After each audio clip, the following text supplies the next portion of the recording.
Good morning students.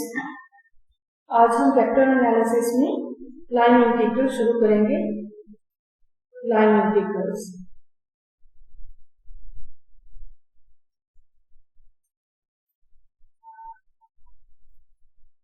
पहले देखते हैं कि ये लाइन इंटीग्रल को हम समझते हैं, इसकी डेफिनेशन क्या होती है। Line integral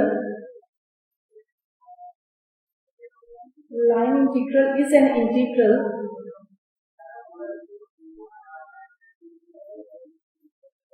which is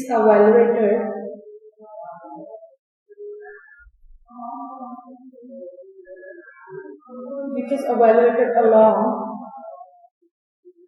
a curve C। ठीक है, एक कर्व के अलोंग हम जिस इंटीग्रल को evaluate करेंगे उसको हम लाइन इंटीग्रल बोलेंगे।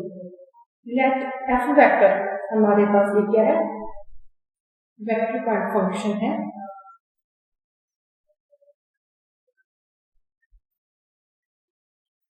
Be a vector point function.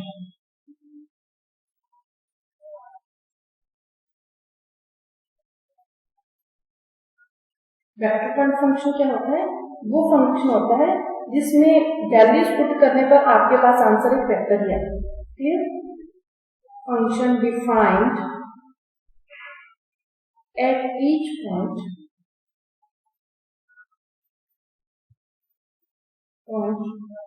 of a smooth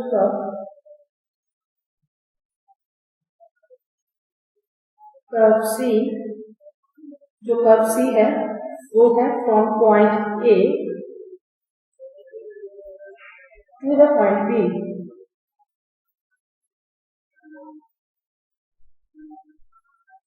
Then the line integral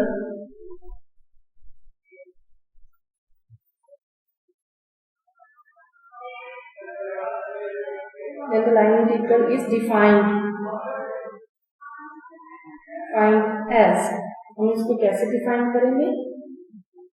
along the curve C f vector dot dr vector। Clear? और क्योंकि ये हमारी A to B तक जा रही है कर्व, तो ये बन जाएगा f vector dot dr vector. यहाँ पर देखो बेटा, हमारे पास एक वेक्टर दिया होगा f वेक्टर जो कि defined at each point of the curve C। Means जो भी कर्व जिसके ऊपर आपने इंटेग्रेट करना है, क्लियर, उसके हर एक पॉइंट पर ये आपका वेक्टर डिफाइन होना चाहिए। और जो कर्व है वो पॉइंट A से पॉइंट B तक है। देन लाइन इंटीग्रल को हम कैसे वैल्यूएट करेंगे? f वेक्टर डॉट, ये डॉट प्रोडक्ट है dr वेक्टर, और C कर्व आपकी A पॉइंट से B पॉइंट तक वेरी कर रही है, f vector dot dr vector. Now where dr vector क्या होगा? हमें पता है r वेक्टर हमारा पास होता है position vector x i cap plus y j cap plus z k cap. Then dr vector इसका derivative x i cap plus y j cap plus z k cap dx i cap plus dy j cap plus dz k cap. Clear? तो ये आपके पास जो line integral है वो क्या बन जाएगा?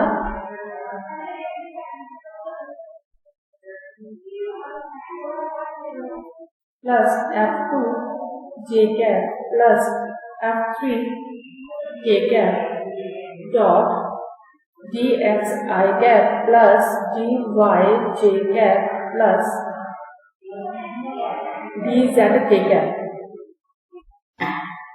इसको हमने लिया dot product f1 dx plus f2 dy plus f3 dz। तो ये आपका लाइन इंटीग्रल बन जाएगा। हम इसकी एक और डेफिनेशन देखते हैं, एक और फॉर्म देखते हैं। If f denotes the arc length of any point p x y z on the curve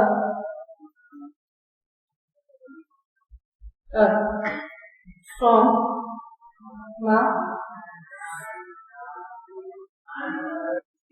a fixed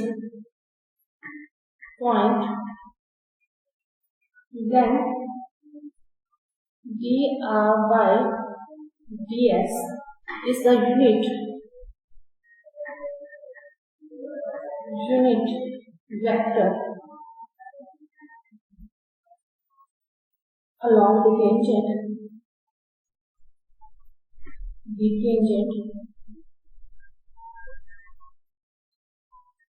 to the curve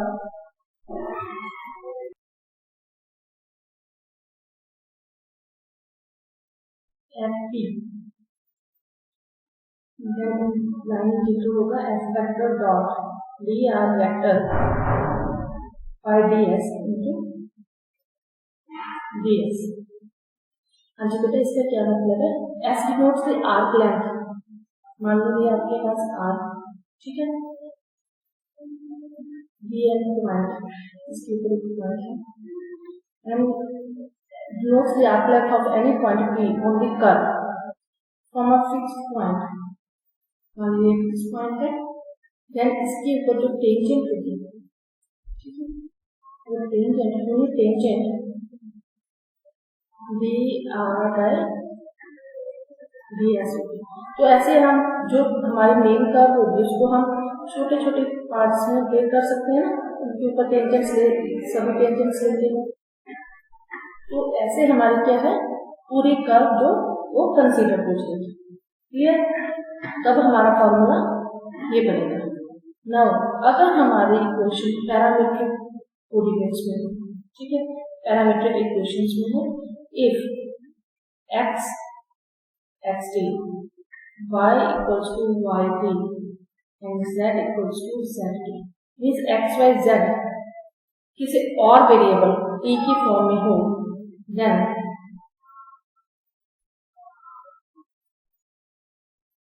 equations of curve C,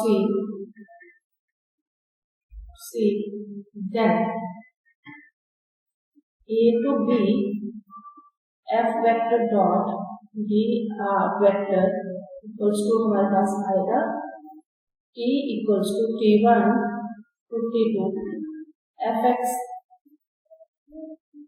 dx by dt plus fy t dy by dt plus fz t dz by dt। तब आपके पास उसका formula ये बनेगा। नौ बेटा, अब हमने ये देखना कि लाइन इंटीग्रल यूज कर होता है, क्या होता है, इसका मतलब क्या है? लाइन इंटीग्रल रिप्रेजेंट करता है line integral represents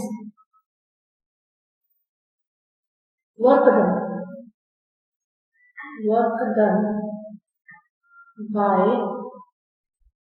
force F vector in moving from point A to the point B on curve C। इसका क्या मतलब है कि जो हमारे पास ये है लाइन इंटीग्रल, वो बताता है कि F फोर्स ने कितना वर्क डन किया है पॉइंट A से पॉइंट B तक मूव करने के लिए। क्लियर? ये आपको एक रिमार्क याद रखना है। दूसरा रिमार्क क्या है? If C is a simple closed curve, simple closed curve means जहां से शुरू हुए हम वहां पर क्या कर सकते हैं, क्लोज्ड कर्व, ठीक है, जैसे ये भी एक क्लोज्ड कर्व है। क्लियर? अगर सिंपल क्लोज्ड कर्व के अलॉन्ग को कैलकुलेट करना है तो यहाँ पर ये साइन आएगा। क्लियर? अलॉन्ग द कर्व से f vector dot dr vector। Clear? Now third point, in fluid dynamics,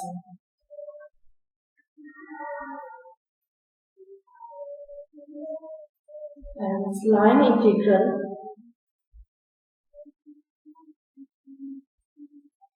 क्या बोलते हैं, is called circulation of F. We will call the circulation of F vector where F vector is the velocity of fluid. Means fluid की circulation, ठीक है। F along about curve C, तो line integral आपके पास वहां पर represent करता है circulation of F about C। Now अगर हम इसका एक क्वेश्चन देखते हैं लाइन इंटीग्रल का question.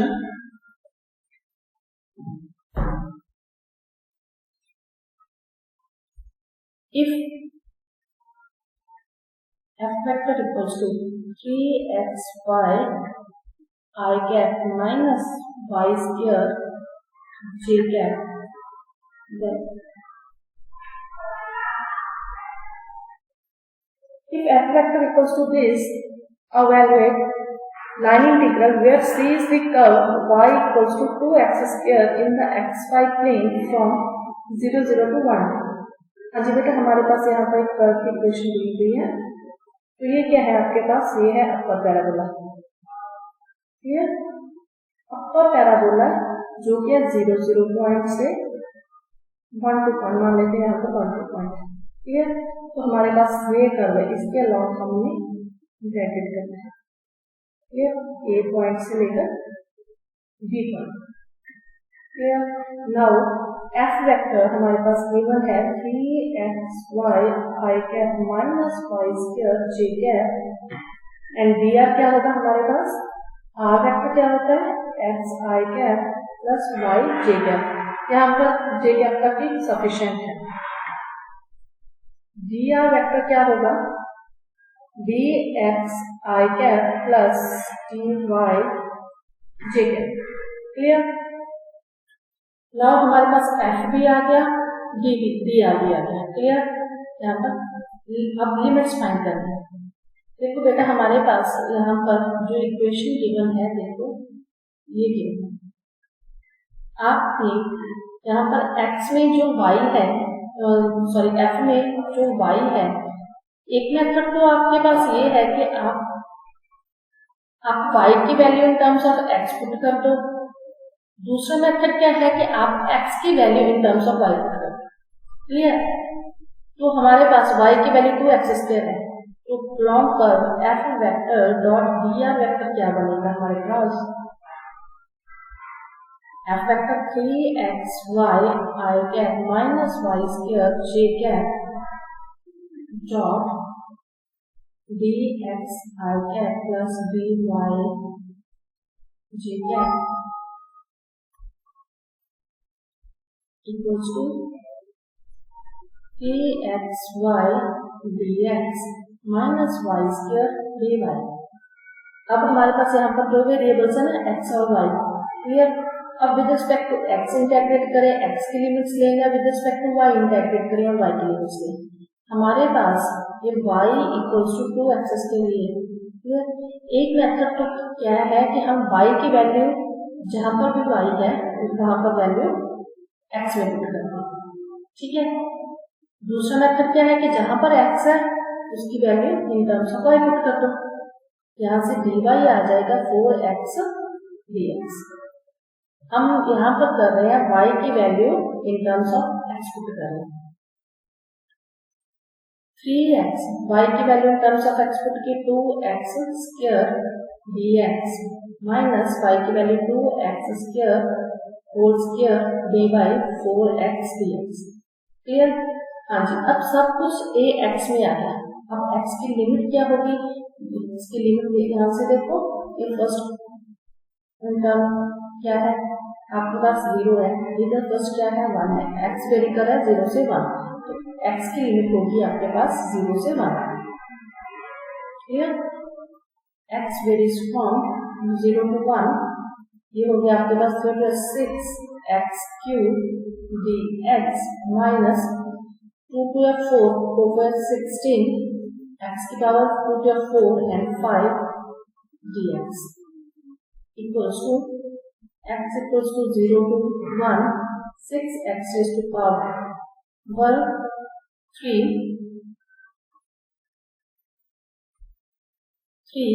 minus 16x raised to power 5 dx. ये बनेगा आपके पास 6x raised to power 4 by 4 minus 16x raised to power 6 by 6 upper limit 1 lower limit 0 equals to 3 by 2 upper limit put की 1 lower limit put की 0 minus 8 by 3 upper limit put की 1 lower limit put की 0.